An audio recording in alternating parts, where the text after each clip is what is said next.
Hello there, just before we get into today's video, a quick shout out to our fantastic sponsor today, and that's Squarespace. They make making your online dreams become reality because Squarespace is the all-in-one website platform for everyone, from an aspiring blogger to a seasoned entrepreneur. It's all too easy to get lost when making a website. There's codes, there's templates, it's just a big mess, you don't know what to get. But with Squarespace, your journey is smooth sailing. Plus, Squarespace have just rolled out a new feature, courses. Now you can seamlessly create and sell your own course. All you need to do, create your course, set up a paywall, and you're good to go.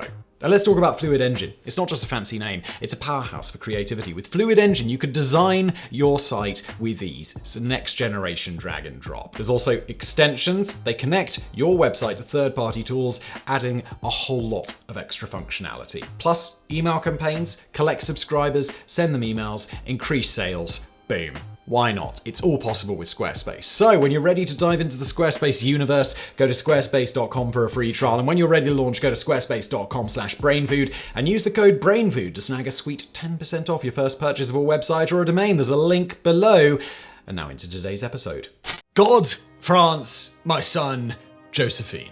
These were the final words of Napoleon Bonaparte, spoken on May 5th, 1821. The Corsican-born leader, who in less than 2 decades rose from humble artillery commander to emperor of the French and conquered much of mainland Europe, died far from his beloved France, exiled to the remote, windswept island of St. Helena. Napoleon's cause of death was officially ruled as stomach cancer, which ran in his family and had killed his father and 2 sisters. But the former emperor was not so sure, writing shortly before his death that "I will die before my time, killed by the English oligarchy and its hired assassins." While no evidence of foul play was found at the time, nearly 2 centuries later, analysis of Napoleon's hair has revealed dangerously high levels of arsenic, resurrecting old conspiracy theories that the former emperor was poisoned by his British captors. But is this actually the case? Did Napoleon die of cancer as his doctors claimed, or was he secretly murdered, or as one surprising theory suggests, was he done in by a seemingly innocuous piece of home decor? Well, let's find out, shall we, as we examine the curious case of Napoleon's death. On July 15th, 1815, a month after his defeat at the Battle of Waterloo, Napoleon boarded the Royal Navy warship HMS Bellerophon in Rochefort Harbour and formally surrendered to the British, bringing the 12 years of the Napoleonic Wars to an end. From Rochefort, Bellerophon sailed to Plymouth, where she remained for 2 weeks while the British government decided what to do with the deposed emperor. Napoleon, who had expected to settle peacefully in Britain or even the United States, was bitterly disappointed when, on July 31st, he learned that he was going to be exiled indefinitely to St. Helena, along with a retinue of 3 officers, a surgeon, and 12 servants. On August 7th, Napoleon and his entourage were transferred to HMS Northumberland for transport to St. Helena, arriving on October 5th, 1815. For his first 2 months on St. Helena, Napoleon lived at Briar's Pavilion, a small house on the estate of English merchant William Balcombe. He was then moved to Longwood House, a 40-room wooden bungalow. Security around Napoleon was tight, the island being garrisoned by 2,100 British troops and continually patrolled by 10 Royal Navy warships. This was not as excessive as it might seem. After all, Napoleon had escaped British custody before. On March 20th, 1815, the emperor fled his first exile on the Mediterranean island of Elba and returned to France, taking command of the French armies, overthrowing King Louis XVIII and launching a final military campaign known as the 100 Days, which culminated in his final defeat at Waterloo. However, while there were many rumours of plots to spring Napoleon from St. Helena, none ever materialised. Napoleon soon settled into a life of dull routine. He awoke every morning at 9, breakfasted at 10, then spent most of his day dictating his memoirs to his secretary Emmanuel, Comte de la Casas. He ate dinner at around 7 and read classics aloud until 11 p.m. before retiring to bed. It was a lonely and monotonous existence for one of the most dynamic figures in human history, made all the worse by the rapid decline in the former emperor's health. Napoleon was no stranger to ill health. Stomach cancer ran in his family, and he had long been troubled by ulcers and other stomach upsets, as well as diarrhea and hemorrhoids, which may have affected his performance at Waterloo. None of this was helped by his accommodations on St. Helena. The weather on the island was often cold, damp, and windy, while Longwood House, hastily converted from 2 cowsheds, was drafty and rat-infested, something Napoleon and his servants frequently complained about. As a result, throughout his exile, Napoleon was beset by all manner of symptoms, including various bodily aches and pains, fever, insomnia, rashes, chills, nausea and vomiting, coughing fits, fainting spells, and edema or swelling of the legs that frequently rendered him barely able to walk. As time went on, the emperor spent more and more time soaking in the bath to relieve his various ailments. Napoleon's first doctor on St. Helena was Dr. Barry O'Meara, the ship's surgeon aboard the HMS Northumberland, who was assigned to him by the Royal Navy upon his arrival on the island. Napoleon took a liking to O'Meara, the two maintaining a friendly relationship for the first 2 years of the Emperor's exile. All this changed, however, in 1817, when the British Army officer Sir Hudson Lowe became governor of the island.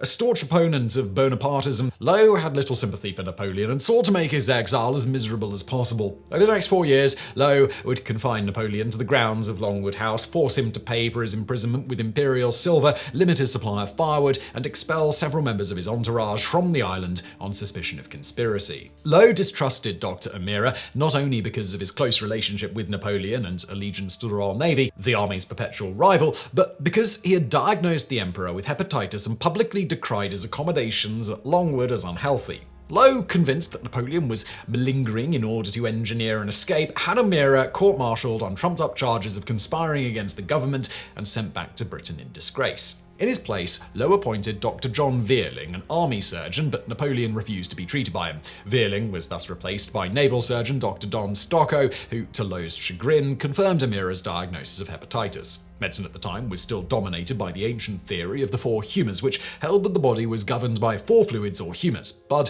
phlegm, black bile, and yellow bile, and that all diseases were caused by an imbalance of these fluids. Veerling thus prescribed a series of bloodlettings and purgings to rebalance Napoleon's humours. But Napoleon, believing all British doctors to be agents of Governor Lowe, refused medical attention until September 1819, when his relatives in Corsica sent Dr. Antonio Antonmarchi to be his personal physician. But Napoleon's health soon took another turn for the worse. In early 1820, he began vomiting what looked like coffee grounds, clotted blood from a gastric hemorrhage, while by early 1821 he'd become increasingly thin and frail, abandoning his habit of dictation and spending much of his time lying in bed or on the sofa. As one Captain Nichols, a British orderly at Longwood House, wrote in his memoirs, "At his dressing room window, with a red handkerchief round his head, he continued there a considerable time, talking to Madame Montholon and the children. His countenance appeared cadaverous."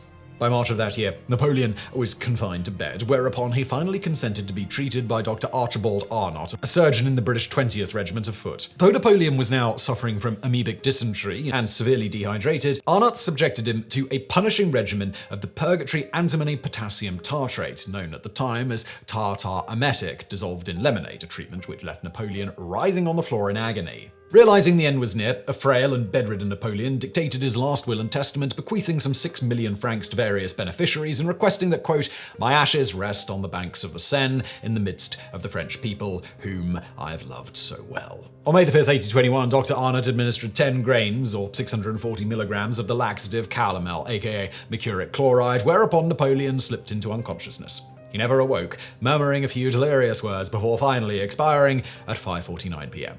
Napoleon Bonaparte, the little corporal who had set Europe ablaze, was dead at the age of 51. As per his request, Napoleon's head was shaved and locks of his hair distributed to members of his retinue as keepsakes. His body was then autopsied, the procedure being performed by Dr. Antonmarchi and witnessed by Dr. Arnott and 4 other British doctors: Thomas Short, Charles Mitchell, Francis Burton, and Matthew Livingston. The 6 doctors concluded that Napoleon had died of gastric ulcer or tumour, which had spread to his liver, just as the Emperor had always feared. Yet despite his final wishes, Napoleon was neither cremated nor sent home to France. Instead, his body was dressed in his green military uniform, placed in a triple-lined tin plate coffin, and on May 7, 1821, buried in St. Helena's Valley of Geraniums with full military honours. It was not until 1840 that the British government gave King Louis-Philippe I permission to repatriate Napoleon's remains. His coffin was exhumed and returned to Paris, where on December 15, 1840, he was given a state funeral attended by some 1 million mourners. The coffin sat in St. Jerome's Chapel until 1861, when Napoleon's remains were finally interred in a red quartzite sarcophagus beneath the gilded dome of Le Hôtel des Invalides. They remain there to this day, an imposing monument to one of the most consequential figures in modern history. While rumours circulated for decades that Napoleon's death had been secretly expedited by his British captors, it was not until the 20th century that any evidence of this emerged. In 1961, a Swedish dentist named Stan Forsenwood, Scottish doctor Hamilton Smith, and Swedish doctor Anders Varson subjected a lock of Napoleon's hair collected just after his death to neutron activation analysis. The analysis revealed levels of arsenic 100 times higher than normal, all of which have been absorbed within the last 4 months of Napoleon's life. While it was impossible to tell if the arsenic had been absorbed continuously or all at once, the team concluded that it was contained within the hair follicles themselves and was not applied externally afterwards as a preservative or insecticide. These findings were independently verified by other teams analyzing other locks of hair, raising the tantalizing possibility that Napoleon had been poisoned. Indeed, evidence that Napoleon had actually succumbed to arsenic poisoning had been uncovered all the way back in 1840. When his grave on St. Helena was opened, his body was found to be remarkably well preserved, with few signs of decomposition after 20 years underground. As arsenic slows decomposition and was widely used in early embalming fluids, this is consistent with Napoleon having been slowly poisoned, as many of Napoleon's recorded symptoms prior to his death, including edema in the legs and chronic diarrhea, are related to this. Furthermore, until the development of the Marsh test in 1836, arsenic was almost impossible to detect in a body after death, making it a popular instrument of murder. Indeed, it was commonly known as inheritance powder. But who then was Napoleon's poisoner? While the British government, and especially Governor Low, would seem to have motive to get rid of Napoleon, in fact the opposite's true. Despite his animosity, the one thing Low could not afford was to let Napoleon die on his watch, for this could potentially stir up Republican sentiment in France and endanger the recently restored French monarchy. If the French even suspected that Napoleon had been deliberately murdered, the political consequences would have been many times worse. Another theory is that Napoleon was poisoned by his close friend and confidant, Charles Tristan, Marquis de Montholon. His wife, Albine de Montholon, was rumoured to have been Napoleon's mistress, while the Comte's letters to his wife reveal that he was desperate to leave his post on St. Helena and return to France. Furthermore, Napoleon bequeathed the Comte some 2 million francs in his will. Yet despite these plausible motives, there is little solid evidence to support any allegations against the Comte or any other member of Napoleon's entourage. However, there is absolutely no evidence of this allegation. If Napoleon was deliberately poisoned, no one seems to have had the motive or the opportunity to do so, at least not that we know of. But how to explain the arsenic found in Napoleon's hair then? Well, surprisingly, this could have come from a whole host of sources. So widespread was arsenic and other toxins in the 19th century. Napoleon could have absorbed arsenic from the rat poisons set out around Longwood House, or from eating fish caught from around St. Helena. Arsenic, along with strychnine, was also a popular recreational drug in the early 19th century, being taken in small doses to induce a brief sense of strength and vitality. Though it is not known if Napoleon engaged in this practice, it certainly is a possibility. Similarly, Napoleon was known to have been partial to a sweet apricot drink containing high levels of hydrocyanic acid, and would have absorbed high levels of heavy metals like antimony and mercury from the various purgatives prescribed by his doctors. In other words, Napoleon's body, like many of his contemporaries, was already a wasteland of toxic substances, no foul play required. But perhaps the strangest theory regarding Napoleon's death is that he was poisoned by his wallpaper. In the 1980s, a scrap of green and gold wallpaper from Longwood House, collected by a visitor in the 1820s, was discovered in a family scrapbook in Norfolk, England. The owner of the scrapbook, Shirley Bradley, contacted chemist Dr. David Jones, who analysed the wallpaper using X-ray fluorescent spectroscopy. This revealed the green dye to have been copper arsenite, also known as Scheele's green or Schloss green. Invented in 1775 by Swedish chemist Carl Wilhelm Scheele, most famous for discovering the element oxygen, Scheele's green soon became the most popular green dye of the 19th century, being used in hundreds of different products from soap and candles to clothing, candy, and yes, of course, wallpaper. And given this widespread and unregulated use, it did not take long for Scheele's green to start poisoning people, with fashionable ladies and especially seamstresses suffering painful skin lesions and chronic health issues collectively known as Gauzy's disease from the constant exposure to arsenic-dyed cloth. Shirley Bradley's wallpaper scrap from Longwood House was found to contain 0.12 grams of arsenic per square meter, nearly 20 times the concentration considered hazardous today. But if this was the source of the arsenic in Napoleon's body, how did it get there? Was the emperor so restless that he took up licking walls out of sheer boredom? Well, not quite. According to Dr. David Jones, the damp conditions at Longwood House would have been ideal for the growth of various molds, which, in process of digesting the wallpaper and the paste beneath, would have metabolized and excreted the arsenic in the dye and excreted it in the form of arsine gas. Napoleon and his retinue may thus have been breathing arsenic vapors day in, day out for nearly 6 years. This would explain the fluctuating levels of arsenic found in Napoleon's hair. The yearly cycle of wet and dry seasons on St. Helena would have caused variations in the growth of mold and thus the concentration of arsenic in the air. Furthermore, wallpaper dyed with Scheele's green was also found in the bathroom, where Napoleon spent much of his final days soaking in the bathtub, likely exposing him to even higher concentrations of arsenic. That Napoleon absorbed the arsenic over time rather than in one lethal dose is further supported supported by a 2008 study conducted at Italy's National Institute of Nuclear Physics, which analysed strands of hair from 4 different periods of Napoleon's life: childhood, early exile, the day of his death, and the day after, as well as from his son Napoleon II and his one-time wife Empress Josephine. All showed similarly elevated levels of arsenic, indicating that the entire Bonaparte family were chronically exposed to this toxin throughout their lives. So, what then killed Napoleon? The simple answer is what Dr. Ant Marshy concluded in 1821, ulcerating cancer of the stomach and liver. However, this and the other conditions plaguing Napoleon during his exile may have been aggravated by chronic exposure to arsenic and other environmental toxins, whether from rat poison, fish, wallpaper, or other sources. But while these conditions would inevitably have resulted in Napoleon's death, the question of what killed Napoleon does have another, more shocking answer.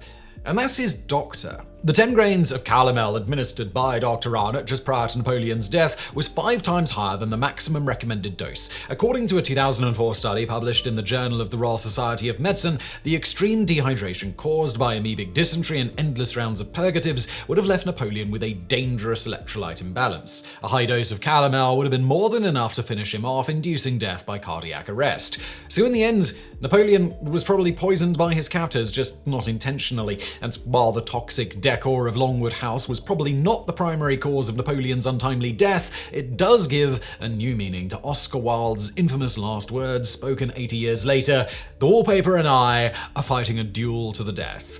Either it goes, or I do."